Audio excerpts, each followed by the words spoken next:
For a long time, I keep the guidebooks out on the table. In the morning, drinking coffee, I see the spines. St. Petersburg, Vilnius, Vienna. Choices pondered, but not finally taken. I'm Jane Hirshfield. I graduated from Princeton with the class of 1973, and I designed my own major in creative writing and literature and translation. My interest in poetry began so early. I went to PS40 in New York, and somewhere in there something must have happened, because by the time I left, I had written on one of those large brown pieces of paper with the blue lines, "I want to be a writer when I grow up." Poems became the vessel with which I understood my life, I understood the world, and for me it created a kind of privacy and safety pond, perhaps, in which I could craft a self. I entered Princeton with the class of 74, but I was in a great hurry, so I went through in 3 years and graduated with the first class of women.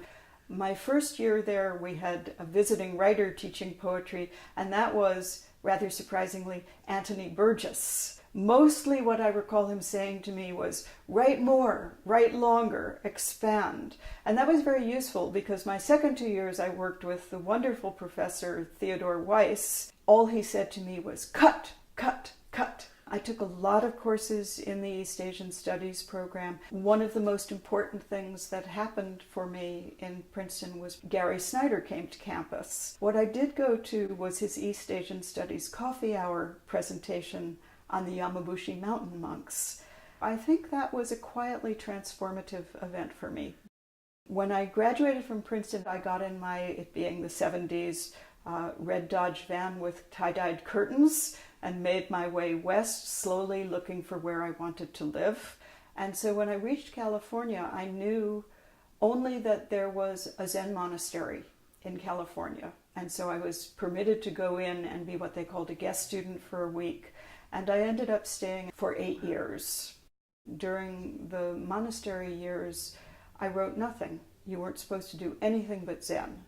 So I wrote one illegal haiku, which came upon me and wrestled me to the ground, and I had to write it, so I did.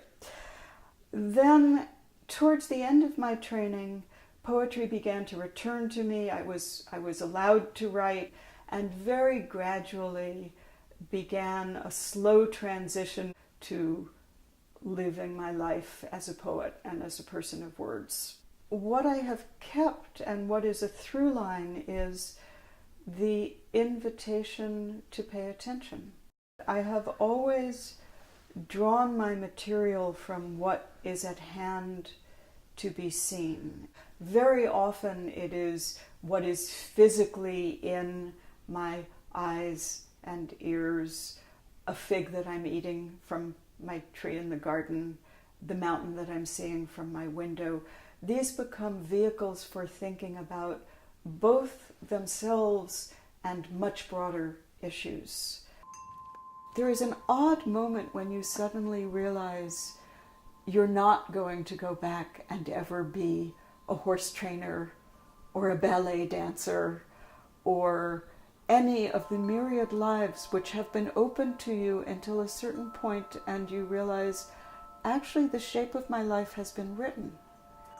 If you lived higher up on the mountain, I find myself thinking, what you would see is more of everything else, but not the mountain.